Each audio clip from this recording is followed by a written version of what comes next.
Hello and welcome to another review with me, Alex Belfield, here at celebrityradio.co.uk. This week we're focusing on Eat, Pray, Laugh at the London Palladium and touring the UK with Barry Humphries' farewell tour. There's no question that thousands of people are turning up each night at the London Palladium to see the Queen of Comedy, Dame Edna Everage. However, the true star of this show is Dame Edna's manager and creator, 81-year-old inspiration, Barry Humphries. For nearly 3 hours, 8 times a week, Barry provides boundless energy, phenomenal comic timing, and gains the respect and adoration of the audience within seconds of appearing on this remarkable stage.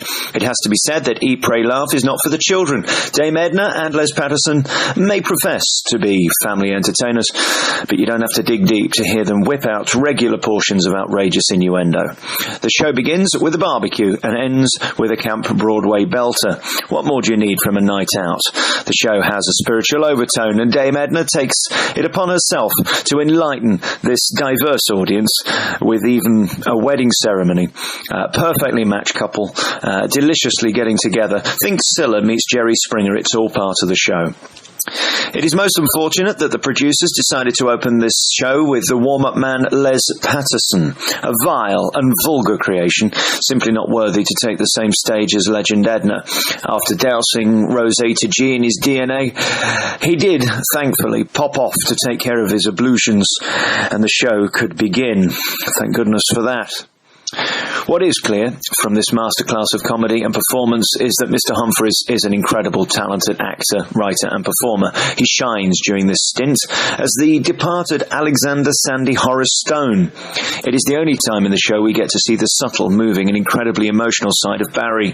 It is blatantly obvious to everybody in the London Palladium that Barry is a million times smarter than all of his characters put together. Of course, Act 2 is dedicated to the biggest star of Mooney Ponds. Dame Edna Everage is by far his most popular, lovable and accessible character. The audience were in the palm of her hand from the second she minced out on the stage, a rare wave of genuine excitement upon her entrance. Much appreciated, I know. The more she insulted the audience, the more they laughed and the more they asked for more and prayed for her to carry on. The most refreshing thing about Eat, Pray, Laugh is that this show is not PC. It doesn't make fun of anyone, it makes fun of everyone. From Asians to gays, from old to religious, from ugly, bold to badly dressed. Edna gives it to everybody with both barrels. It's done with great heart, but a bitter tongue. Again, the more personal she became, the more they howled. Finally, the curtain fell as the palace of show business, the London Palladium, drew to a close. Barry Humphries appeared to thank his audience for their indulgence. It was so appreciated and rounded off one of the most fun, uplifting, inspiring and outrageous nights I've had in a theatre. Reviewers who have said for his age are doing Mr. Humphries a huge disservice. Barry's performance was an enthusiastic, professional and brilliant example that many young comics could learn from. If they had 1 ounce of his intelligence, they would sneak into his Palladium with a pen and paper and take notes on building rapport, having warmth and developing an unquestioning love and respect from your audience. The London Palladium Theatre is the perfect home for Barry Humphries' Eat, Pray, Laugh, a palace to host a king of comedy. Check out Dame Edna's tour. It's in Leeds, Cardiff, Manchester, Milton Keynes, Bristol, Southampton and many more.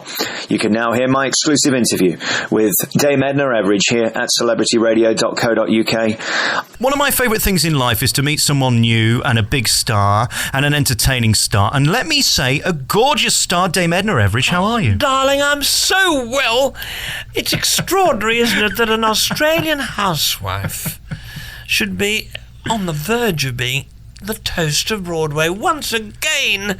This is my third big Broadway show, and unselfishly, I am sharing my stage with a little American crooner. Well, he really is a crooner, isn't he? And he is little, but he is such a sweetheart. He had a lonely childhood, and he mentions that to the audience. I have found funny things about America. They are, I have to admit to you, and will this be broadcast in the United States? I hope not. There's something a little bit foreign about them. There's something almost Hungarian about them. But otherwise, they really do love me. And children come, senior citizens, and even handicapped people, because I think the word has got around that I can heal. It's not really a thing I would recommend. I hope my dear friend and one of my a lovely, lovely person, Ken Dodd, does not get the reputation as a healer, because you do tend to get a lot of people, you look out across the footlights at a sea of chrome. Don't you find, though, this Michael man gets in the way? Because the show's called All About Me, but it's not, because it's 50-50. He does get in the way. I mean, will he hear this? I hope not. He does.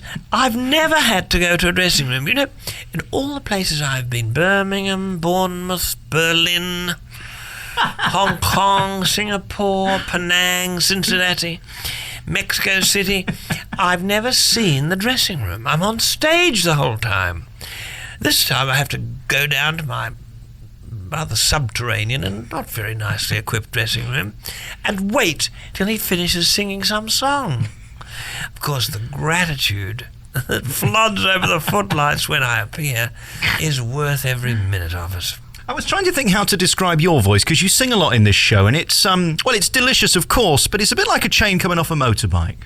That's a lovely thing to say.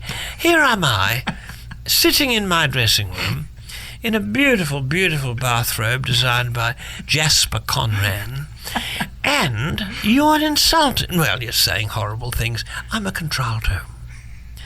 I am a contralto, and Australia has produced wonderful singers. Olivia Newton-John, Dame Joan Sutherland, Kylie Minogue, to name but three. And all of them adore me. And they do not make insulting remarks. What part of England are you from? I'm from Nottingham, the Midlands, and I'm sorry, I didn't mean to insult you. I just wanted to be real for a moment. Well, I'll give you a moment of reality. I believe in reincarnation. In fact, I put Shirley MacLaine onto the subject and past lives, and I've been a lot of interesting people. I was, for example, Maid Marian. So I used to live in Nottingham, and Sherwood Forest was more or less my front lawn. I could tell you pretty well every tree in that forest, and it was pretty big in my day. And Robin Hood was a lovely person, but I'm afraid he did have unusual relations with the merry men. He did. And merry, by the way, is mistranslated in the old books. It's gay, I'm afraid. It is. And what about you and Friar Tuck? Friar Tuck! Well, he was the sort of Matt Lucas of Nottingham in those days. Friar Tuck really was a delightful person, and I got on very well with him. He could be, he was rather heavy going, if you know what I mean. But I was Margaret Thatcher in a previous life. Really? Is that anything you should be telling us? Well, no, I won't at the moment, because I'm pretty discreet. I just love doing what I do. You see, I've never gone professional. I am, strictly speaking, an amateur. And an amateur, darling, is someone who loves something, doing what they do. Ama means to love, I believe, in Latin, or perhaps even Greek. But it's a lovely word, or Australian Aborigine have a word a bit like it as well. And it just means I love what I do. And I was given a gift when I was a little girl in Australia. And that gift was to bring joy to people all over the world. And I think the Americans need it very badly. I mean, they're being overtaken by China and soon by Brazil. There's a bit of sadness around, but they're such nice people. All ages, all sexual agendas. Needless to say, in America, they're still exploring pretty yucky areas themselves, because they only discovered things like this late, very late. It's the Puritan tradition they're trying to overcome. When you talk about mucky areas, are we talking Detroit, places like that? Oh, Detroit, it's a sad area, darlings. It's not coming up. It's on the way down. There are parts of England that are really, I was in Liverpool recently, and it's beautiful. City of culture. City of culture, and that made a big difference. But New York isn't in the United States. I've been to many places where you can't really walk down the street in safety. But I do, because people hesitate to molest me. I don't have my bridesmaid Madge with me anymore. She passed away. And although I was a bit mean to her, I miss her. I do. I'm really looking for a replacement. I'm wearing many beautiful dresses designed by my son Kenny. This robe, of course, was designed by someone else, Jasper. And I must get Stella to run me up something too, don't you think? Yes, I think something nice would be appropriate. And talking of your frocks, I don't know how you're going to take this, and please don't get offended, because already... You're going to say something else insulting. Yes. Well, at midnight. This is midnight, listeners, when we're recording this interview. It is knocking on a bit. It feels like it as well. Let's talk about your blue frock tonight, because I noticed your legs, Dame Edna, and they were terrific. Congratulations. Well, my legs are beautiful, but the trouble is they taper off a bit as you move north. And I have become, listeners, you won't believe this, a little chubby. And it's the good life, I'm afraid. It's the fries and the hamburgers and all that type of thing. So I'm going to have to do something a little bit radical. But I'm very healthy. I enjoy my life. I travel only with a gynecologist. And I have an exploratory before every show. He checks me out, and with any luck, I get the thumbs up. Dame Edna, how do you get away with saying things that anybody else would be arrested for? You do it with a wink in your eye, don't you? Well, I just speak directly. People appreciate honesty from actresses like me. And I'm not the ordinary actress. I mean, look at them all. Some of them, frankly, you must find as an interviewer, some of them are a little bit uninteresting. The trouble with theatre people is they are a very uncomfortable mixture of vanity and insecurity. Vanity and insecurity are, in combination, pretty unattractive. And that's what most show business people are like, unfortunately. But I have my theatre school in Australia, and I have to explain to Americans where Australia is. It's not easy. I say, first of all, you have to leave America. And they say, what does that mean? I said, a passport. They look blankly when you hear the word passport. Then I say, you fly towards Japan and turn left. And then you keep on going. And I said, 12 Nicolas Cage movies later, you're there. Well, I have to point out that the Nicolas Cage movies are not compulsory. Or no one would fly to Australia. But they love all that, and I think I'm giving an educational show to the extent that Michael Feinstein allows it. But we have crafted together something, I think, which will make people happy, and that's the whole point of it, isn't it? It is. One thing I noticed about you on stage on Saturday night was the pouting. It's something I've fallen in love with over recent years. I saw you in Birmingham just last summer, and when did you start pouting? Well, I suppose as a child, really, at the breast. I mean, babies pout a bit when they're being fed, don't they? I think it's just, if I don't like something, I have to telegraph it to my public.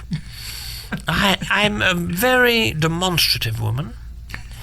I think in a former life I was probably, I was Queen Nefertiti of the Nile, of course. And I think somewhere or other I was Lady Macbeth. That was not an enjoyable incarnation. I was never Esther Ranson. Well, let me tell you, my darlings back home, I miss you very, very much. Because much as I'm loving my success here, I do enjoy the company of my British possums more than anyone, because we speak the same language, we're on the same page. And my home suburb in Melbourne, Australia, of Moonee Ponds, is a little bit of England transplanted into a nicer area.